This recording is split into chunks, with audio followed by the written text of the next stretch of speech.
Tak, jedna ze skvělých pomůcek, které můžeme používat v praxi k tomu, abychom si zavnímali náš stoj a rozložení té váhy, tak je balanční polštář. Jo, můžeme využít jakýkoliv balanční polštář, který máte. Můžou mít vroubky, takže díky tomu budete mít tady takovou trošku akupresurní masáž chodidel, nebo to může být jenom takové rovné, hladké. Já použiju tu vroubkovanou stranu, protože mám rád tu automasáž. A teďka si navnímejte postavení obou těch chodidel, které si dáte k sobě, takže máte takovou tu úzkou tadasánu, kdy máte aktivní kolena a teďka si máte za úkol zavnímat balans. Teďka když zatížíme levou nohu, tak dívejte, co to udělá. Zvedne nám to tu pravou.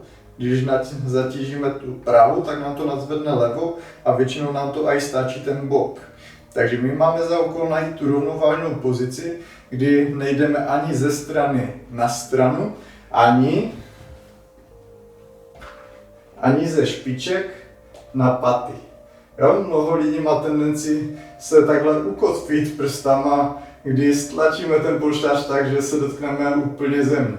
Což je samozřejmě takový trošku cheat, takový trošku podvod. Takže my máme za úkol skutečně balancovat s tím, že si dáme krásné rovné postavení těla, prodloužíme páteř a teďka si zavnímáme ty chodidla tak, že můžeme párkrát jít dopředu, dozadu, případně si aj zakroužit těmi kotníky.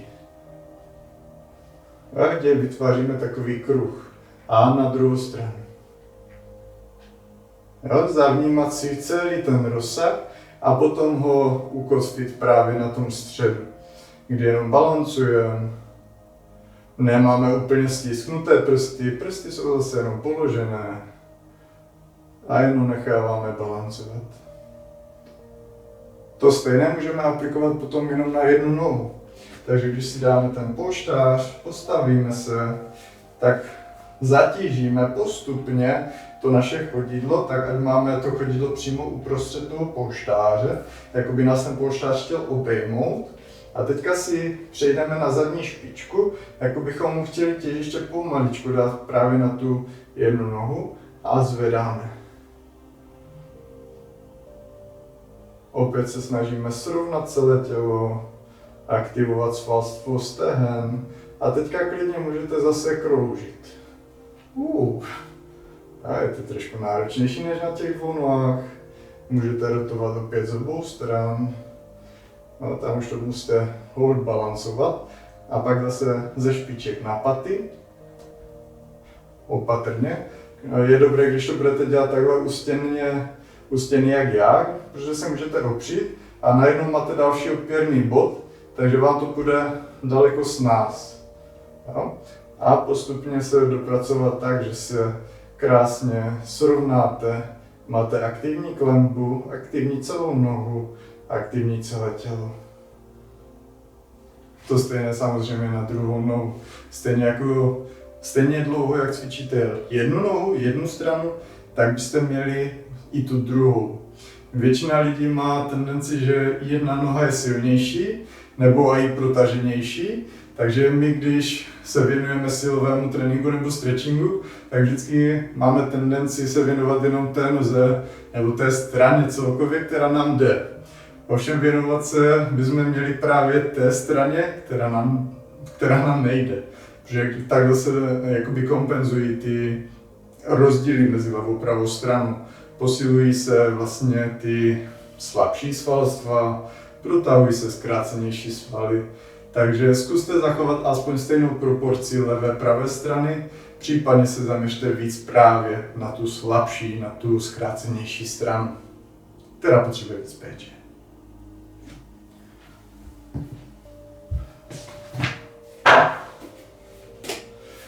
Další pomůckou je jenom klasický válec. Může to být masážní válec, může to být jakýkoliv jiný válec. A ten, když si postavíme před sebe, tak když si na něho stoupneme jednou druhou nohou, tak za prvé je to taková automasáž té naší klenby a za druhé, když se pustíme, je to ideální k tomu, aby jsme si zavnímali tu práci. Případně můžeme i lehce přecházet ke špičkám a k patám. Přičemž máme lehce přikrčené kolena, aktivní střed těla a jenom si rozmasírováváme vlastně tu naši klenbu do té doby, dokud si nedokážeme aspoň třeba minutu takhle v kuse podržet a mít pevný stoj na místě, kdy nám ty klenby vlastně způsobí to, že máme stabilitu. Ten válec použijeme ještě na jednu věc. Máme balanční desky. Balanční desky jsou úžasné v tom, že nám tentokrát nebudou kontrolovat tu předozadní rovinu, jakoby tu klenbu dopředu, dozadu, ale bude to vnímat postavení jak našich chodidel a jejich zatížení rovnoměrného, případně zatížení právě špiček a tak dále, které zajistí rovnováhu, ale už se tam vytváří i taková příjemná kontrola naší pánve. Jo? Takže je to i o našich bocích a středu celého našeho těla, případně i rukách. I ruky vlastně jsou součástí toho balančního ústrojí našeho těla. Takže když se postavíme, vždycky začínejte z jedné strany. Jo? Zatížte chodidlem tu stranu, která je na zemi, ať se vám to nepřetíží. Jinak by mohla ta deska udělat takové salto, když to uděláte moc rychle. Zatížte druhou nohou. Teďka udělejte takového surfaře. Jo? A teďka, jak děláme toho surfaře, tak si zavnímáme tah, jakoby tlak na tu nohu, co je nahoře, a postupně to vybalancujeme. Jo? A takhle najdeme balanc a můžeme si právě hrát ze strany na stranu, případně se dotknete a vrátíte zpátky. Jo? Vždycky, když začínáte s těma balančníma deskama, tak je dobré mít buď parťáka, který vás drží za ruce, takže se můžete soustředit na ty nohy, nebo se držíte o stěnu. Jo, když se takhle podržím jenom jednou rukou, jedním prstem o tu stěnu, vidíte, že se mi ta deska vůbec nehýbe. A když se pustím, tak už musím balancovat. Už mi fungují naše kyčle, už mi fungují chodidla, už mi funguje celý ten střed těla, kolena. Jo? Proto ty kolena jsou vždycky uvolněné, protože když je propnem, tak musím jakoby hýbat celýma pánvema, případně rukama, abych se udržel. Takže je to spíš o tom hraní, o tom poznávání, jak to tělo vlastně funguje. Mě trvalo asi, co se praxe týče, tak do minuty jsem se dostal výdrže díky hodině praxe, kdy jsem si hodinu hrál a hledal vlastně princip, na kterém ta balanční deska stojí. Potom po té hodině už jsem dokázal minutu takhle udržet bez jakékoliv pomoci. Někomu to půjde rychleji, někomu to půjde úplně přirozeně, že se postaví a klidně už drží hodinu. Může se stát. A některým to bohužel bude trvat trošku déle. Takže je to zase takové hraní, kdy hledáme ten balans, bavíme se s tím naším tělem a poznáváme ty struktury balanční. Jo? Že můžeme si hrát těma bokama, můžeme se zatěžovat jenom jakoby ty špičky, hrát si klidně i na těch špičkách, balancovat. Jo? Můžete dělat potom i dřepy, na to už si dám chodidla ale dolů, takže balancujeme ve dřepech, můžete si tady balancovat, můžete dělat rychlejší dřepy, můžete dělat potom i s výskokem, případně s rotacema, nebo si házet s balónkem. Už potom těch variant, jak si hrát s těma balančníma pomůckama, je neomezené množství. Ještě jedna z dalších pomůcek, které ke koupi za pár korun, ať už je to Lidl, ať už je to Kaufland, ať už je to na internetu, tak je to taková balanční deska, kdy jedna část je pevná, druhá část je též pevná, ale je to jenom takový malý zaoblená podložka, kdy si ji dáme na zem, opět si můžeme zatížit právě na té jedné straně, zachytit se, zatížit druhou, a postavit se do toho ideálního stoje, který jste měli v této lekci za úkol se naučit.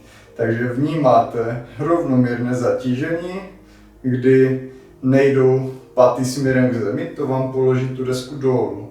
Nemáme zatíženou víc levou nohu, protože to nám hodí víc do stran tu nohu. A když máme A když máme příliš zatížené špičky, tak zase nás to táhne jakoby dopředu.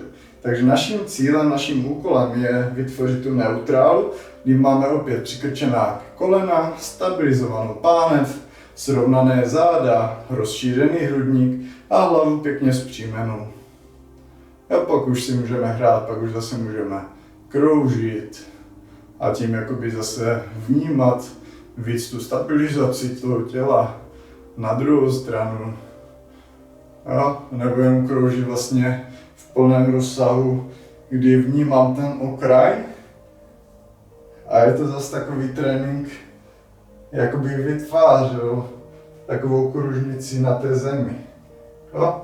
A pak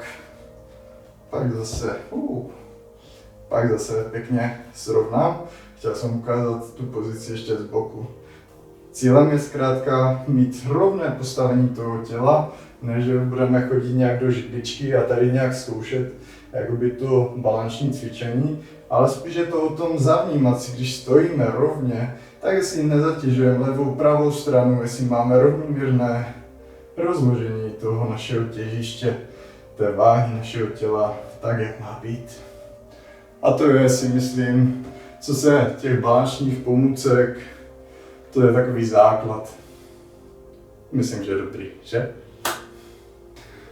Samozřejmě je spoustu dalších pomůcek, které nám pomáhají k tomu, abychom měli zpříjmené tělo. Jsou to různá cvičení, různé pomůcky, různé systémy, jako je EZM, které nám zpříjmuje páteř, upravuje problémy s tou páteří.